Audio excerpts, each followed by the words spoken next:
G'day, guys. So we've got our first guest speaker here tonight, Hayden Wilson.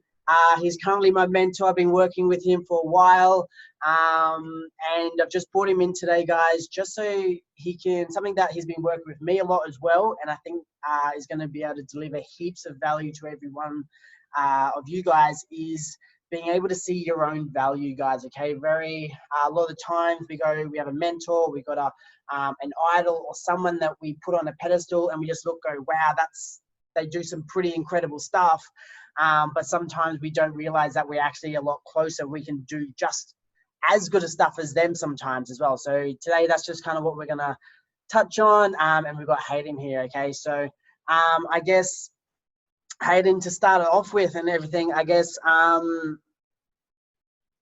one of the things I want you to put your perspective on as well is some of the barriers that not being able to see your own value creates. So thank you for having me on here. I really appreciate this, and I appreciate being able to deliver to Tenerife Fitness online group. But I'm sure after all this mumbo jumbo, all this crap is going on, then this is going to be a really cool resource for everyone inside the group as well. So hello to current and future participants who are going to watch this, and thank you for your time in advance. Now, when we're talking about value, the number one thing that screws people up with seeing their own value is comparison. And so they will see other people out there doing what they deem to be amazing things based upon what they think that activity is going to give them. So just to reel it back and to put this into context, every single person on earth has a very specific, unique, fingerprint specific, individualized, one of a kind values blueprint. Yeah. Now, the values blueprint is what's truly meaningful and value to you. So you may have heard of values like, or so-called values like happiness or integrity or honesty. The problem with that is we're always going to display parts of those attributes and characters of a human, and traits, but they always link back to what a true value is. Now, true values are what the Greeks knew 2,000 plus years ago, and those are things that are intrinsically valuable to us. We value them as people, and the easiest way to discover these things, just as a backstory to paint the picture on why we compare to other people, is based upon Dr. John Demartini, who's one of my mentors, has 13 questions. You can go to his website and do that. But the easiest thing to do is based on the four easiest questions, which are the STEM, STEM. So how we discover this is what do I surround myself with? So if you look around your current circle, one thing that pretty much goes everywhere with me is my journal. I call it the $5 psychologist. And what this represents to me, and Josh, I know that I got you into journaling, which has been the biggest game changer for us so far. But got it right here, the black journal everywhere. And what it does is that shows me that what's valuable to me is personal growth and being able to discover solutions inside my business. Like if you were to go through these pages, you would see I've got business solutions here, I've got business ideas, I've got personal work, I've got diaries, I've got fears, frustrations, worries, and whatnot. So it's more of a personal development mixed with business tool. Those are the things that are important to me. And so I have this around me because that's the context I have. Then once we move, so I want anyone listening, I want this to be really interactive for you. I want you to pull out, if you don't have a $5 psychologist right now, pull out a piece of paper and a pen, because this is going to be quite I love to actually get you to implement it. There's no point learning this stuff, actually do it and you get the maximum benefit, as Josh would know, is what is it that you surround yourself with? What are you in your space right now? Is it a lot of social media? Do you surround yourself, maybe not right now with friends, but maybe you're doing Zoom chats with friends online, you're surrounding yourself with social? That would tell you that social is really important to you. A lot of people might have family that's really important to them, or their partner. Have a look at what's surrounding yourself with, and write down the top 3 answers. The second part of the STEM is T. What do I spend my time on? So how are you spending your day? Predominantly for you, Josh, you're delivering right now like four classes per day. It's crazy. I'm tired every day. Fitness, which is also really pumping. I sent you a message, I think it was last week or earlier this week, after this whole thing. So what we're talking about is what do I spend my time on? So what do I surround myself with? Then what we're moving to is the E in STEM, which is how do I spend my energy? I feel like, man, that was such a positive and uplifting and productive activity that I actually adhered to just then. I feel energized by doing it. So for you, sometimes you end up tired after a workout, but as you see people participating and you're saying, man, this is so amazing to see people reach their goals. And it's motivating and inspiring to see people really kick ass. You're like, wow, that was, even though it was tough and it was a challenge, it was also motivating and inspiring to see people really put in effort and do it. So it energizes me at the end of the class when people go, man, Josh, that was such an amazing workout. Now, for you listening, there's going to be certain things, specific feelings of, man, this is actually amazing and I'm energized by doing this. That might be spending time with the kids. It might be going shopping. It might be doing working on your business, working your career, doing some study. There's certain things. It might be listening to music. Maybe it's creating music. Then we've got the M, how do I spend my money? So I've got surround, time, energy, and the last one, these top four, is money. How do I spend my money? And we always find money for things that are important to us, and we always seem to run out of money for things that are not important to us. And a clear example of this is if we take someone who is in, let's just say, not such good economic circumstances, yet some of those, I'm not saying all of them, some of them still find money for cigarettes. Now, anyone who has welfare in their values, they're going to be, oh, that's not a very wise decision, money decision and financial wealth decision. But someone who's getting, let's say, $400 or $350 per week by the government support, financially it's not a wise decision. But because their values are dictating that, then that means that they're actually going to find money for cigarettes or whatever their vice is. Now, that's not true. It's not, cigarettes aren't everyone's thing. It might be learning. It might be spending it on the kids. It might be spending it on really healthy food. It might be spending it on a gym membership. So looking back at the bank account and looking at, okay, what are the predominant things? And one really practical exercise you can do is look at your bank account and just do an audit through it and just go, okay, what am I spending my money on here? Oh, wow, I'm spending $50 a week on coffees, or I'm spending $60 a week on specialized foods, or I'm spending $150 a week putting it away to go on a holiday with my family. These things would indicate and hint to you, wow, that's what's valuable to me is family. We're going to have 3 answers for each of those. What's going to happen then is as you continue down the path, you're going to see there's crossover of answers. And the same things pop up here and then, especially if you're the full version that's on John's website. But from even just from the 4 answers, 4 questions, you're going to have 3 answers for each of those, gives you 12 answers. There's going to be some commonalities and some insights into you as a person. This is what's truly valuable to you. This is some things that you actually enjoy doing. You draw value from them. You want to do more of them. Your conversations revolve around them. Your dreams, your hopes, and your desires all are moving towards, give me more of that. And this is what we call fulfillment, is you're happy to, or you'd love to have more of this stuff. Now, this is what's intrinsically valuable to you, and you would just love to do more of it, have more of it, and be more of it, essentially. Now, the thing that fucks people up the most, to be super candid here, is thinking that other people have something that you want, but it's not high on your values. So you see something that someone has. Someone might look at Tenerife Fitness and go, man, Josh, you're so lucky that you've got that gym. It's fucking, the culture's amazing. And the people who go there, they actually give a shit and they're getting results. And man, you're just so lucky to have that. Like, it's just incredible. And so they will discount what they have and they'll look at you and think, man, that's fucking amazing because look at what you've got and what you've built. Like, wow. But you and I both know, being behind the scenes, it's like this dude works like crazy to create that. It didn't just pop up overnight, right? So but because you valued it and you followed your blueprint and you followed your values, rather than listening to other people, oh, Josh, you shouldn't buy the gym. That's a bad decision. Why do you work so hard? Just take it easy. Go work for a big box gym, whatever it might be. And let's relate it back to you listening here right now, is what are people saying to you that you should do, or that you should be doing this, gives you, or you've got to do this. it's a really clear indication. And even if you're using that language yourself, oh no, I'd love to, but I've got to go to work. Oh, that'd be really great, but I need to do this. So these words give us an indication that we're trying to follow someone else's blueprint.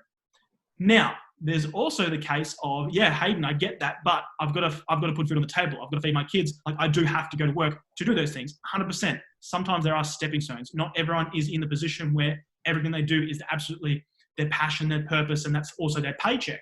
For some, that is the case, not for everyone.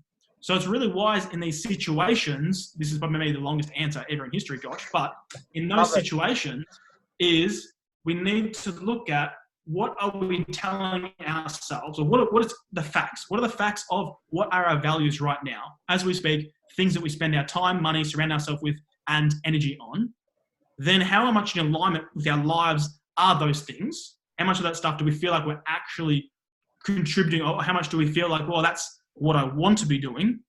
And then the third step is trying and picking up on the languaging. It might be just a simple audit, looking at how am I saying these things, or what am I saying, mixed in with what are my behaviors, and seeing how congruent you are between what I say I want to do versus what I'm actually doing. Because what you say you want to do is usually a fantasy.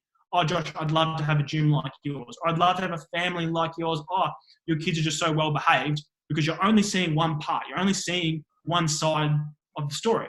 You're not seeing when the kids are fighting. You're not seeing in, let's just take the gym environment for someone who's going to the gym and you're getting really good results. And someone says to you, oh, Sarah, like, you look fantastic. Man, you're so lucky that your metabolism is so fast.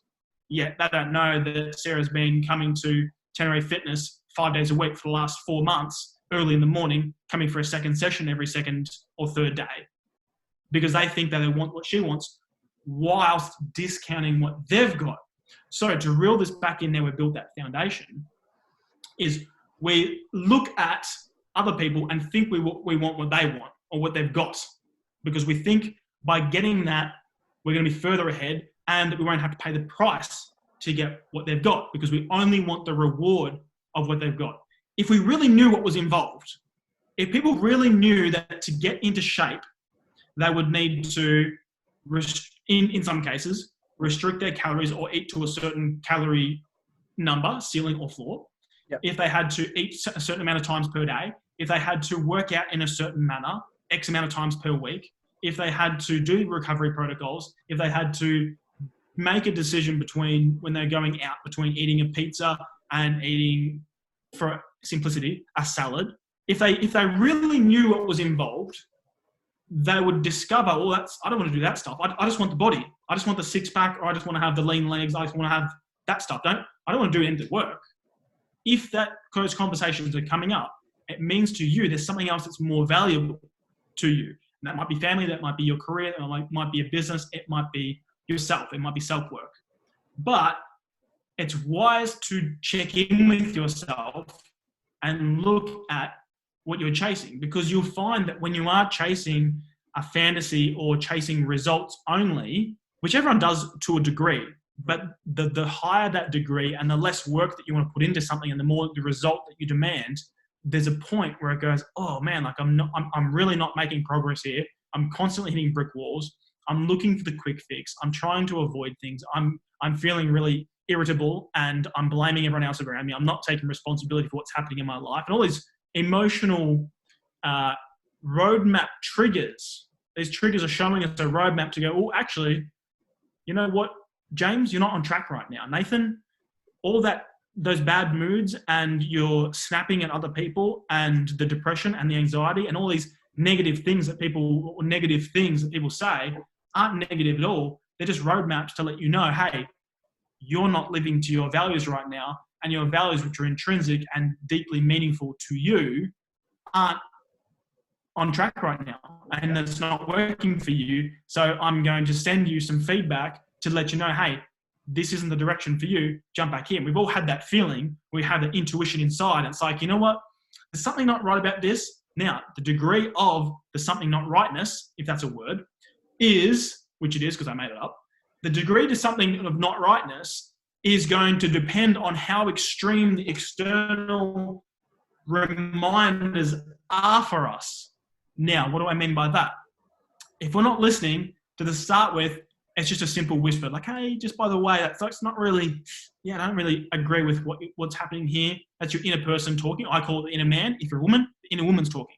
So your inner man or inner woman saying, hey, you know what, Josh, like this isn't, just be wary of this because I think you're trying to fall into an illusion.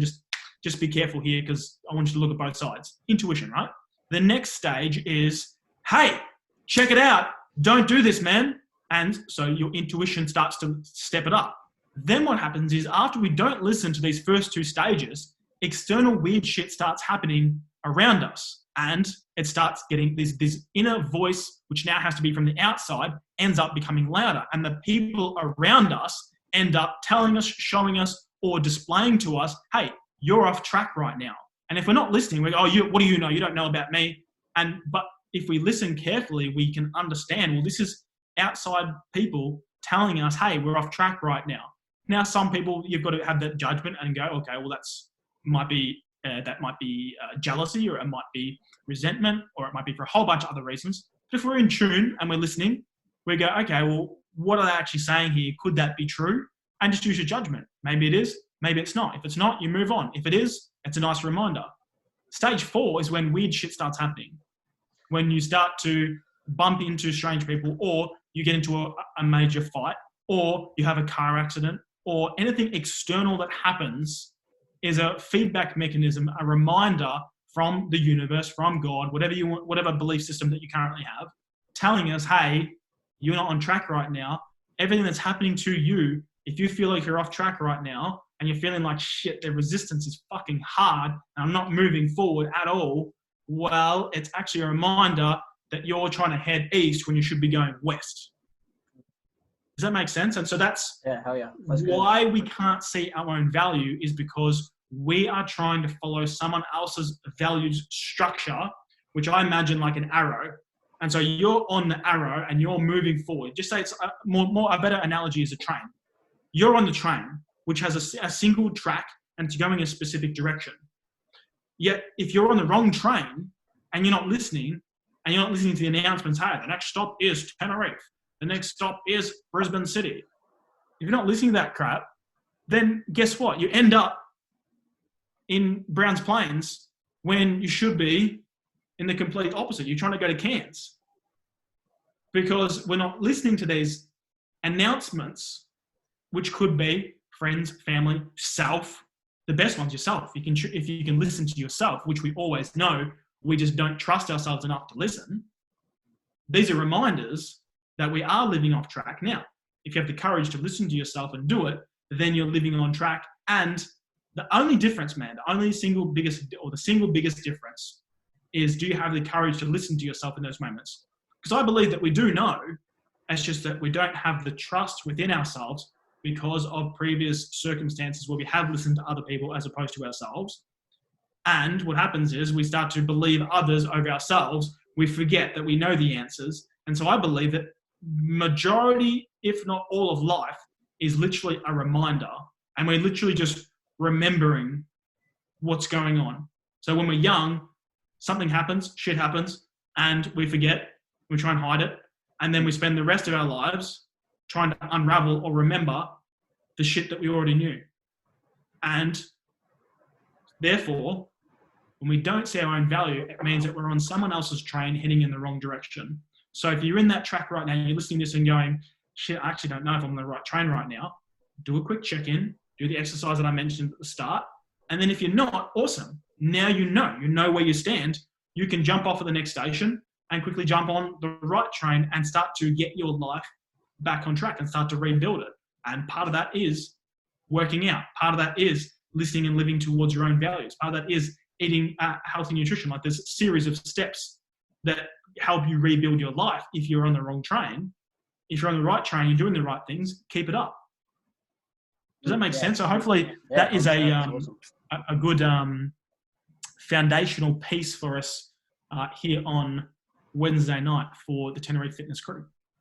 Yeah, definitely. And like, I can even say that that's kind of where I was when we first started working together as well. Like I knew something just wasn't right. And I was like, hey, it's just too hard. It shouldn't be this hard. What's happening? So I didn't know to that level at the time, but then I guess obviously going through all our value stuff, doing the exercises like you said at the start as well, I kind of identified that I was putting too much of my effort and attention onto just training, when really my value was the gym, learning, and then my relationship. Like training wasn't even in my top 3 yet. I was telling myself like, no, I'm known, or my identify with training. And then when I was able to let that go and go, okay, cool. Like, yeah, I can still train, but I don't need to train 6 hours a day anymore. I can train once for half an hour and then spend extra time and everything else. Nothing necessarily got easier, but everything actually felt like it was just moving forward constantly, which is kind of what you're saying, like jumped off one train going, oh shit, I'm actually not going in the right direction where I want to go. Let's change trains. And oh shit, cool. It's still going to take me a long time to get there because I've gone the wrong way, but now I'm actually making progress and we're heading along type of thing. And that's really important as well, is having the insight and the foresight and the courage to go, you know what, that's who I was previously. And you know what? That really served me. And for 4 years, I got to an extremely, and let's take your case, for example, Josh, I got to an extremely high level in a particular sport, CrossFit, for example, and I got really high up in that level. And that was awesome. And that was how I started to identify, because we're always going to identify with our highest, what's on the highest of those values. 100%. And so if, for example, if your highest is your children, then you'll identify as a mother or a father. If your highest is the business, then you'll identify with being a businessman or a businesswoman. If it's career, then you'll be a career-driven woman or career-driven man. Yeah. And so when we identify what's our highest at the time. Now, you go through different stages of your life.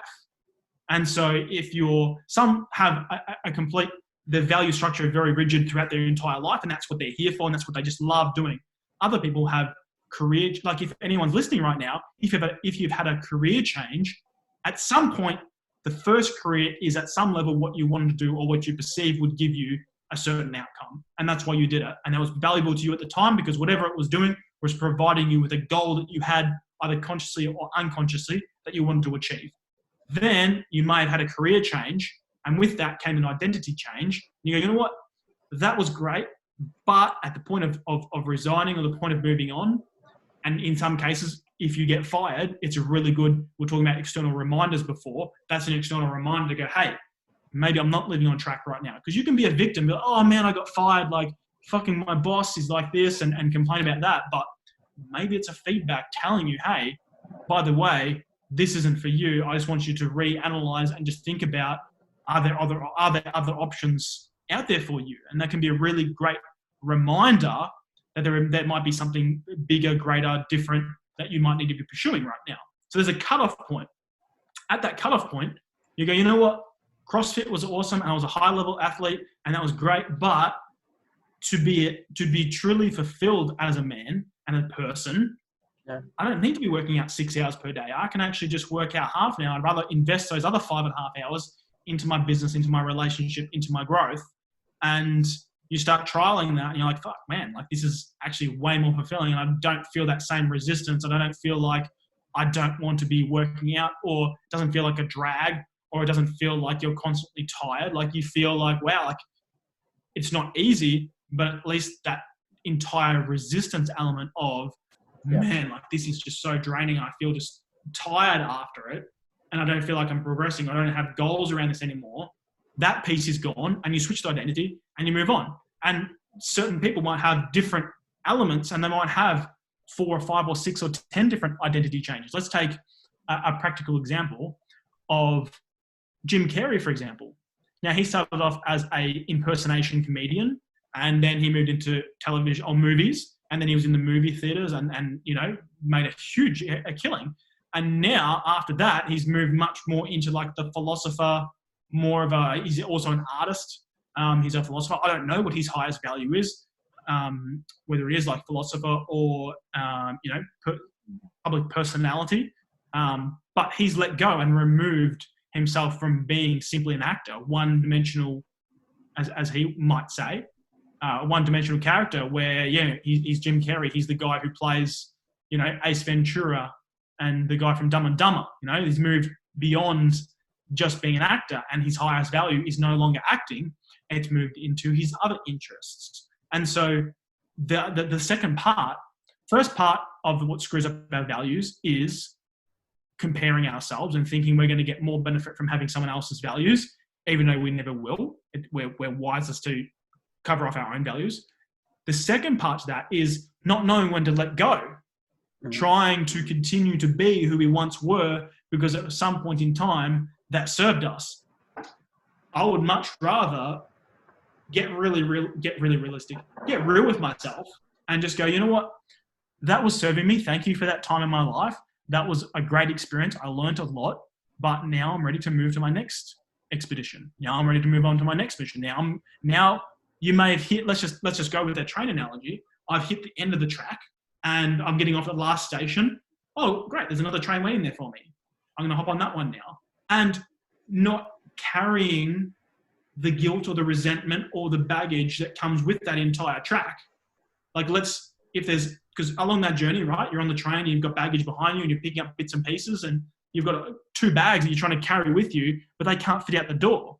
And so a lot of people are trying to take their baggage with them and trying to get it out the door and up the escalator and onto the next platform, when in reality, you can just let go. You can let go of the baggage back there and just walk onto the new train.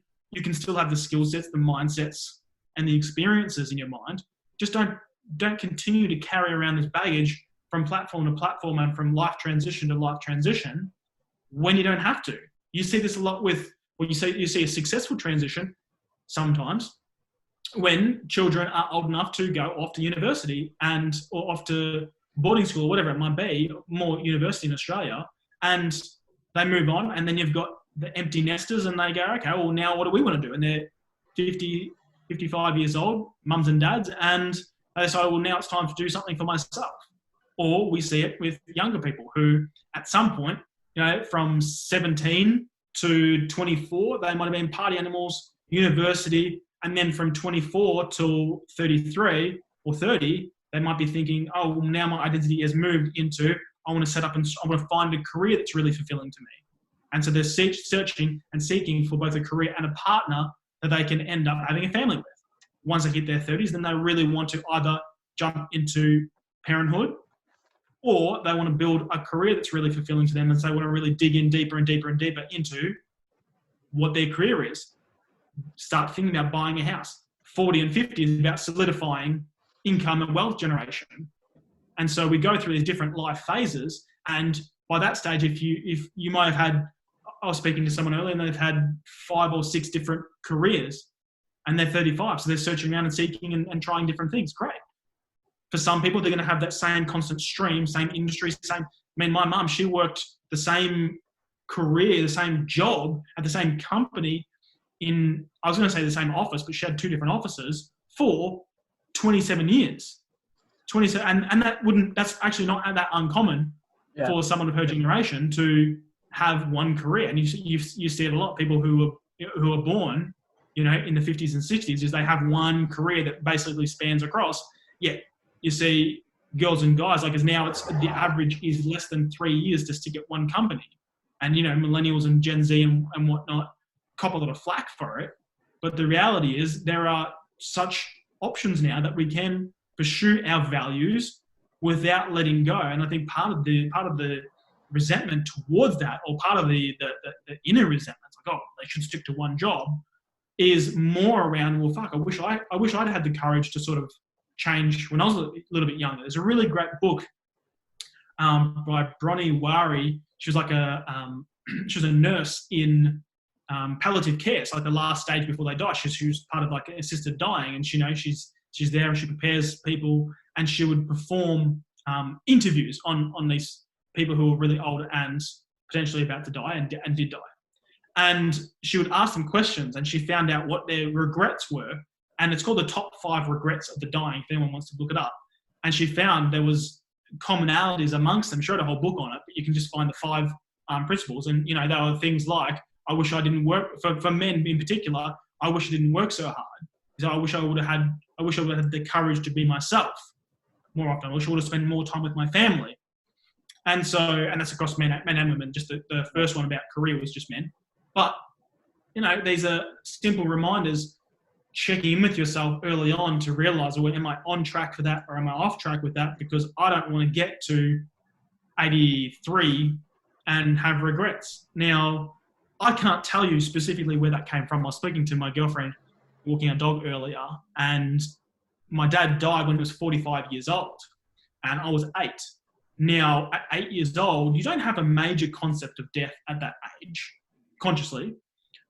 But I can tell you, ever since then, there's been a very strong sense of mortality within me, and part urgency, but part drive and ambition to want to try and get something else done, because a reality for me was that time is finite, and once that person is gone, they are gone. You don't see them again. There is no waking up someday and they just come back. So that was a painful experience, but fucking one of the greatest gifts of my life, because now I have the ability to appreciate life and not wanting to live with those regrets. Now, how can we apply that to whoever is listening, and how can we get them to think about it in terms of their life? Well, you may or may not have had people who have died close to you, which is what it is. But there are definitely people, especially now, people dying every single day. And so we have the option to either hide from that or get real with it and look at the reality of, there's 23,000, or if we look at the total deaths per day, like go onto Google. There's a really good confronting, interesting tool that you can actually, it's like a website, and it's called, I'm trying to think of the name. I think it's called, like, if you just type it in Google, like death, I think it's called Death Calculator. And it's pretty morbid, but I love it because it gives you a sense of fucking mortality. You can look up like Death Calculator and tell it how old you are, when your birthday is, or when your birth year is, if you don't want to put in too many personal details. But it tells you, and it comes down, and it gives you literally to the second a timer on how much longer you've got left to live. Like, and I'm a bit weird, strange, interesting like that, where I like statistics and I like mortality. And so if you are 30 years old right now, it means that you've lived 10,900 days from last calculation. It might be 11,900, but I think it's 10,900 days, which means if you live the average life of an Australian male or female who lives slightly longer, half a year longer on average, that means that you've got 17,000 days left. Now, let's take that into a different perspective. If you are living, and let's take those 17,000 days, and let's just say you've got 55 or 57 years left. Let's just say 52, because the average age of a male is, let's say he's 30 and he's going to live to 82 and a half. That means that there's 52 and a half years left. And let's just say, break that down into weeks. That means there's going to be about 2,500 weeks. So what does that actually mean? Well, that might even be wrong. Whatever the weeks are, you've got the calculator there, Josh, but whatever the number is, if we think about it in terms of, let's just say we've got 25 years of successful gym deadlifting session. If you deadlift once a week, then that means you've got 25 years left of that, and by 55, 60, maybe you're slowing down a little bit, which means you've got 25 times 50, 48 weeks per year to deadlift. Therefore, there's like 2,500, maybe 2,500 sessions left for deadlifting. Ever, yeah. Ever. And actually, I think it's like 125. My maths is far beyond myself right now. But if you think about that, holy shit. Like, that means that everything counts. And beyond that, think about it from the point of view of, or how many winters have I got left? How many summers do I have left? Christmases. You're not going to waste any. You can't. And it's not a matter of no wasted seconds, and every single second should be hustle. I don't like any of that shit. But what it should be is a greater or what can be, is a greater appreciation for what is around us that we're currently not seeing. Now, one of the exercises that I've given to you, Josh, is gratitude. And seeing, and everyone talks about gratitude. Here's the thing, what I want to share with you, is gratitude isn't simply writing down, oh, I'm so grateful for the air that I breathe. I'm so grateful that we can have this internet connection where I can speak to Josh, who's 15 Ks down the road, and we've got clear internet connection, and it's night time, and I've got a light, so it brights me up. Like, I'm so grateful for that stuff. It is partly that, great, awesome, but let's fucking go deeper. Let's find the gratitude in the shit that sucks, the shit that we hate, the shit that we want to shy away from, to go, holy shit, when that person fucked me over, what did that provide me? What gifts did that painful experience give to me that now I have more strength to be able to deal with what might come next? If I had gone down that path and I had trusted that person that fucked me over, if I went down that track, well, shit, 3 of the people that ended up going in on that deal are now broke because he did something dodgy and they're in jail. Yeah. Fuck yeah. I'm so grateful that didn't happen to me. But we spend our whole lives and our whole time thinking that, oh, well, these people fucked me over, or that happened to me, or any of these victim modalities of, I've got big bones, or this happened to me, or the reason I'm fucked up is because of this. And bro, take responsibility, find the gift. There's a gift in everything if you look hard enough. It's not a question of if, it's a question of how hard am I going to look and how dedicated am I to doing the work. Everyone talks about the work. Everyone talks about gratitude.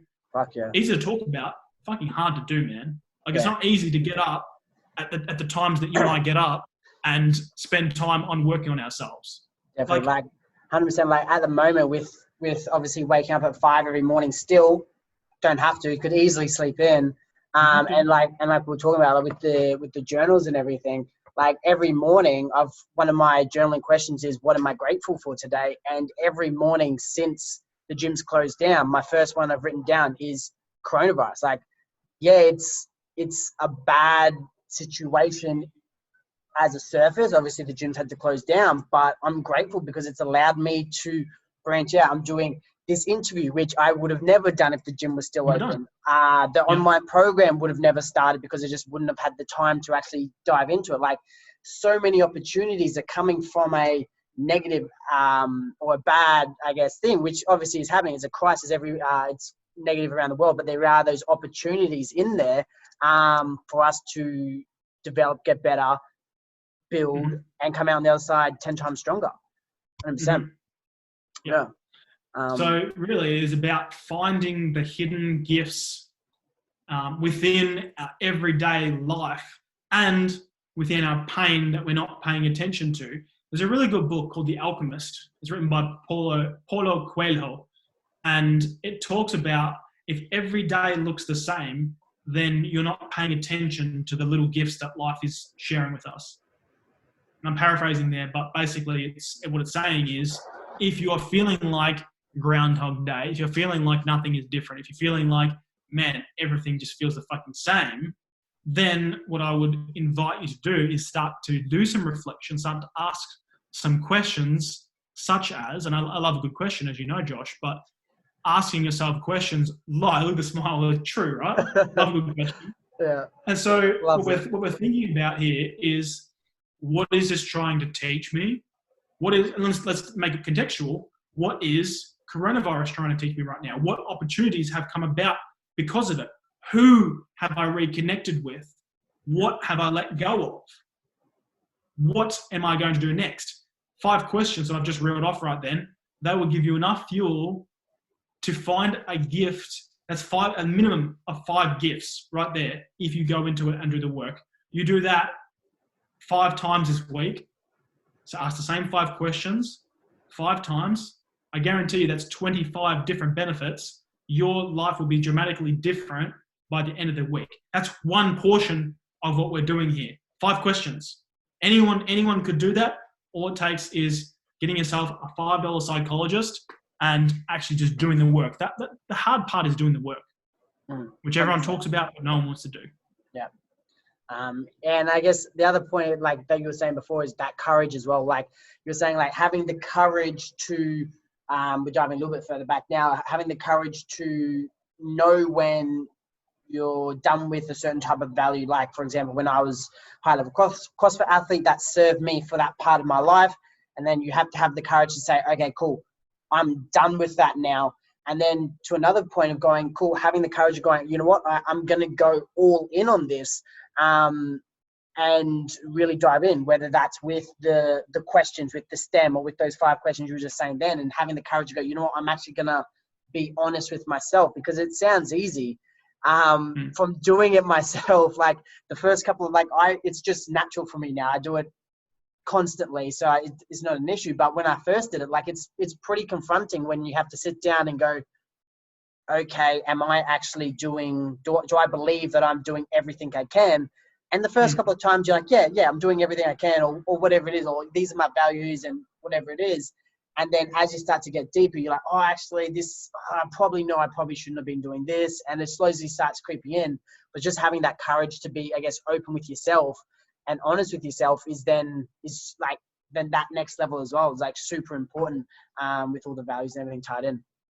But that's the biggest challenge, is having the courage to be honest with yourself. You can bullshit the world. You can every day we see it. People fake it till you make it. And we see people who get away with bullshit. But you can only get away with bullshit with yourself for so long before your soul goes, bang, get back on track. Yeah. And so it's having the courage to ask yourself the hard questions and give yourself a realistic answer. So as an example, every night I'll fill in I've got a series of daily decisions that I make. At nighttime, I'll grade myself against how I've done. And they're just basic stuff, but I know if I do them every single day, they'll make sense. Did I eat well today? Did I move today? Did I reflect today? Did I coach? Did I market? Did I systemize something in my business? Just simple things. I've got 11 different criteria that I go across. That gives me I could write, like one of my questions is, did I listen today to my partner, and did I love her today? I can bullshit myself. Oh yeah, I think I did. Like, yeah, I'll give myself a tick. But who am I really kidding? The reality is I am bullshitting myself by giving that answer. I'm bullshitting myself. I would rather get honest with myself. So end of the week, I can say, well, I only consciously listened 3 times to my partner this week out of 7. Fuck, that's an alarm for me, because I'm saying that I value this relationship, but I clearly don't, because the data is telling me otherwise. Man, I need to either make a decision on what I'm doing here, or start to pay more attention to my relationship. Or if I've only got, like last week, I ended up having 6 days out of 7 of movement, which is great. This is what I strive towards being able to do. A workout is great. And so then I can know, okay, well, I'm on track with that. But what am I off track with? Wow, I actually didn't listen enough last week. Probably pretty good key that I need to do this. Now, I have my own 11. People can choose their own 11. All we've got to ask is, who am I at my best? Who am I at my best? Answer that 9, 10, 12 different times to give yourself a criteria. And then every single day, just go off the data and honesty of what's actually showing up. What have you been doing? And just get really, that's the key, man. Just get honest with yourself. Yeah. Did I do this or did I not? For example, in the daily decisions list, which I'm talking about, which you've got your own copy of, Josh. Yeah. With your own daily decisions, you will know there's no box with reasons why I couldn't get this done, or there's no story section. It's like, oh, Josh, please tell me why you couldn't get this done. It's like, it's either a yes or a no, an X, yes, or you leave the box blank. I did it or I didn't do it. And that's what we've really got to get fucking awesome at, because you're only going to benefit yourself in the long run is by getting really clear, really specific. Hey, this is what I did or didn't do. And then, because that's the reality of the situation. We can live in the fiction world and the fantasy world of, oh yeah, I think I did, or I feel like I did, because over time, our feelings are liars. Our feelings are based upon so many different factors. such as what we think might have happened. And the interesting thing about human beings is we will distort our memory, especially with time. They found studies where the further out something is, the more distorted the memory comes. And so I've got family members who have a distorted view of the exact same person in our lives. The exact same person. My view is, man, like, he was amazing. Their view is, oh no, he was really mean. And when I first heard that, I was like, what? But are we talking about the same? You're talking about the same person, right? And they were. And I was like, well, and because 20 years of distortion extends out and stretches out those memories. So over a week period even, you can discover and your mind will start to run stories around that. So we want to reel that back in. What are the facts? How can we live inside of those facts to get pure data on whether we did or did not do something? Because we can't make changes from stories. Very hard, if not impossible, to make lasting changes from stories. Because if we think about it from a physiological and 2 million year old brain point of view, the job of your brain is to keep you safe. That's its pure outcome is to keep you safe. So, and the idea behind growth is to be unsafe and to put yourself out of that safety zone, the comfort zone. Therefore, by nature, your mind at all points in time, most of the time, trying to keep you safe. Yet there are certain activities, which are the ones that are highest on our values, which are pushing us to step outside of that comfort zone and build us and grow us. Yet if we're not listening to that, if we're not looking at the data of that, then we can end up tricking ourselves. We can end up feeling like, okay, well, yeah, I didn't do my workout today because I just needed a rest, or I needed to, I was feeling a bit tired this morning, and you know what, I thought I should just sleep in. It's probably better for me anyway. We start to justify these decisions. Now, there are no poor decisions inherent. The only decisions that are poor decisions are those that we are out of integrity with ourselves. So if we've said, hey, I'm going to go to Tenerife Fitness and I'm going to perform 4 workouts this week with Josh's in the online system, and you only show up to 2, but, oh yeah, no, sorry, I slept in that time, or nah, I forgot. This is telling you, it's like, well, okay, well, do you really want the result? But at the end of the week, you could be like, oh yeah, no, I was just feeling really tired, or yeah, no, my hamstring was just feeling a bit strange. It's telling us, well, okay, well, there's a disconnect there. We need to investigate that, look at that. What is that really saying? Do I really want the result? Am I dedicated to getting where I want to go? Well, let's just do a quick check-in. If you want to get to where you want to go, that means 4 workouts per week. The last two weeks, you perform 2. So there's a disconnect here. But we can't know that unless we get the data, because at the end of the week, you'd be like, oh yeah, no, I think I did pretty well this week. I think I did pretty well. And then you go, okay, well, how many sessions did you come to, Sarah? Oh, only 2. Oh shit, actually, I only did 2, but I said I was going to do 4. No wonder I have just maintained my weight as opposed to progressing this week. Next week, I'm going to keep a tracker and discover, okay, well, I'm going to do 4. Here's what I'm going to do. I'm going to book him on my calendar, and we're going to go from there. So it's just data. Data provides fuel for you to then look at. So I always just think of progression and reflection. Do the thing, get progression, then reflect on it. Yeah. What worked well? What needs improvement next time? And how am I going to actually make sure that happens? And just repeat the process. Yeah.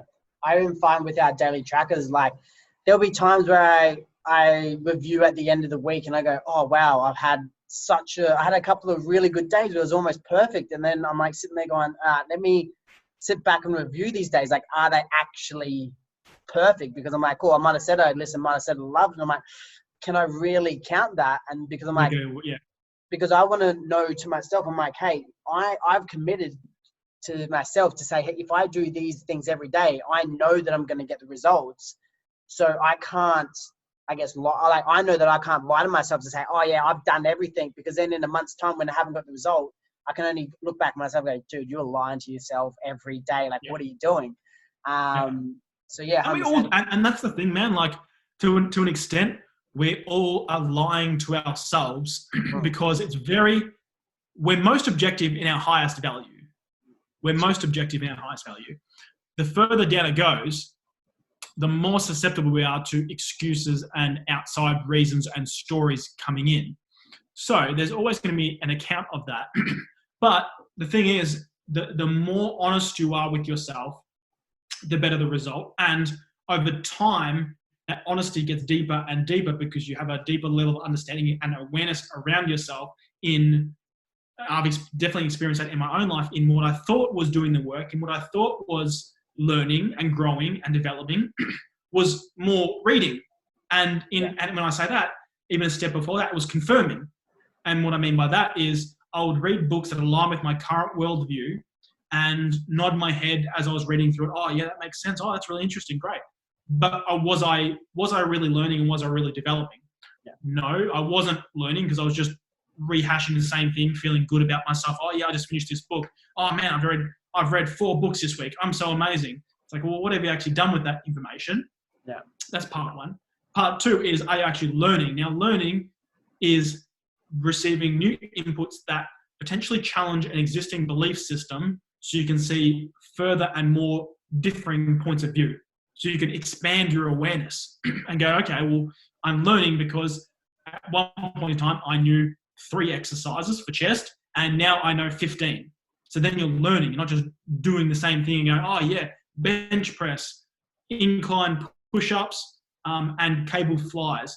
Yeah, when we do these workouts, this is how we do it. We're going to do 12 reps, and then next time we're going to do 6 reps. We're only learning 3 things. Then you move on. It's like talking about incline push-ups, decline push-ups, having hands out wide, hands in close. Then you're talking about bench press, close grip bench press, out wide bench press, different barred, cambered bar bench press, and thinking about different ways of doing it. Then you're actually learning something. Then you actually want to go deeper in that and implement it, because understanding is great. Implementation is even better, because you can't truly know something until you do it.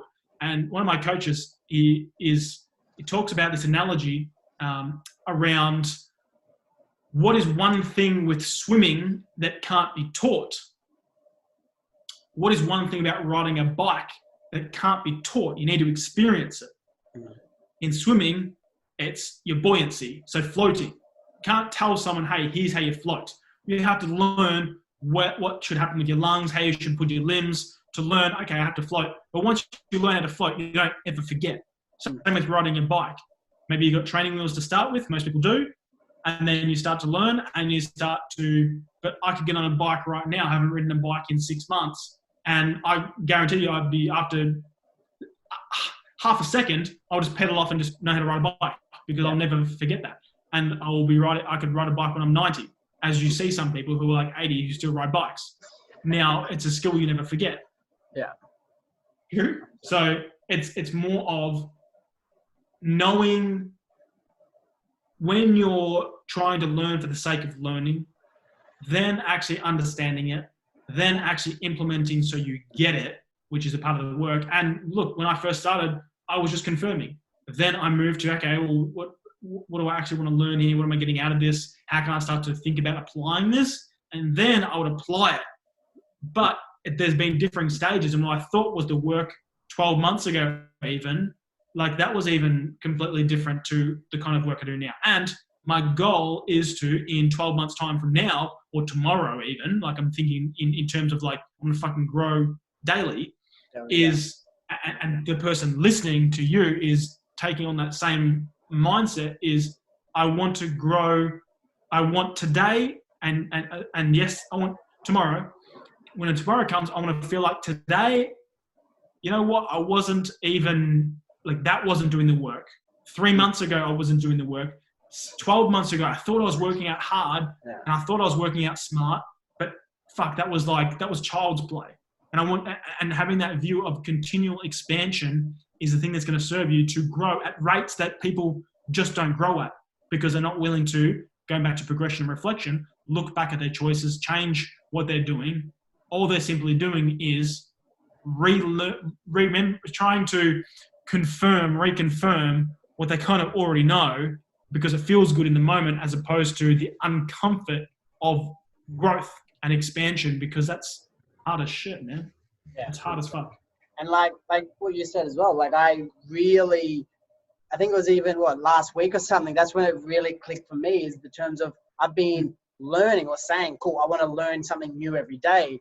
And especially like it clicked because it was almost like an outcome because of everything that's happened, because of the online program and the daily realizations I'm putting out. I'm going, I don't have enough knowledge as I am now.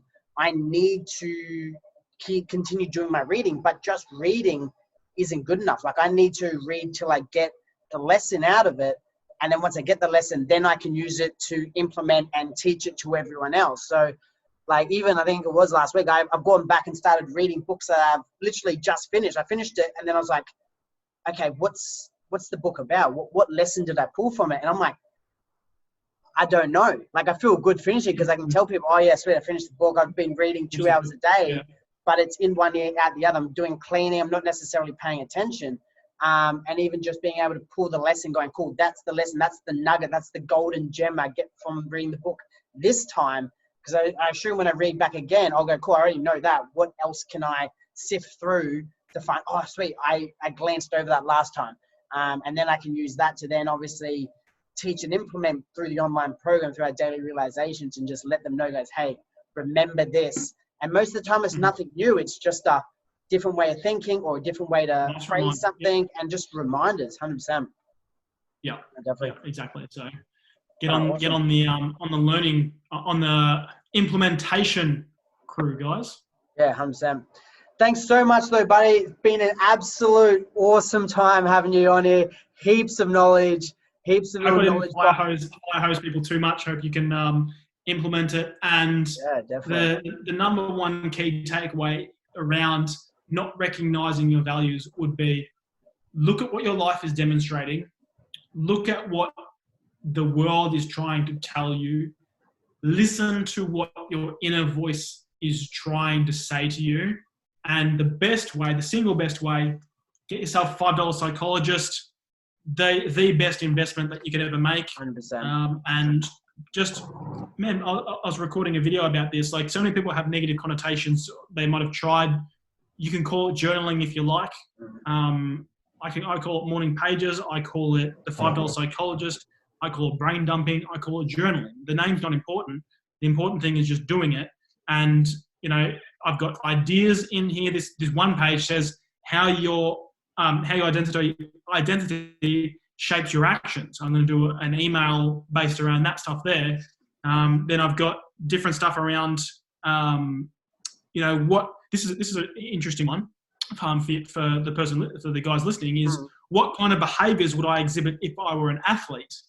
And so if we want to take on the characteristics and behaviors of someone that we're aspiring to be in different elements of our life, we need to start taking different actions. So I want you to start thinking about what actions would a person who would be an athlete. Let's take another example is what kind of behaviors would I exhibit if I really valued and I had a high value on nutrition? What values would I take? And then what actions would I take? And what behaviors would I exhibit? Then if you're thinking, okay, well, I'm a high level athlete or I'm someone who's healthy, a healthy person doesn't come home and binge on half a cheesecake. A healthy person, when they're eating towards a menu, they choose a conservative option.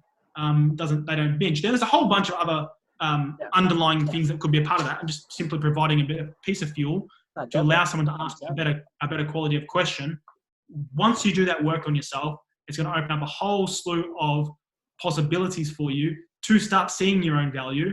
But when we talk about doing the work, when you hear people say do the work, when Josh says it to you, this is the exact stuff that we're talking about, is looking, doing, implementing, and listening to yourself, and then going again and going again and going again. So I appreciate the love, man, and I appreciate... thanks for coming on board and talking. It's been awesome. Yeah, awesome. Well, hopefully, yeah, like I said, the fire hose might take a little bit of re-listening, maybe a couple of times to go back over it.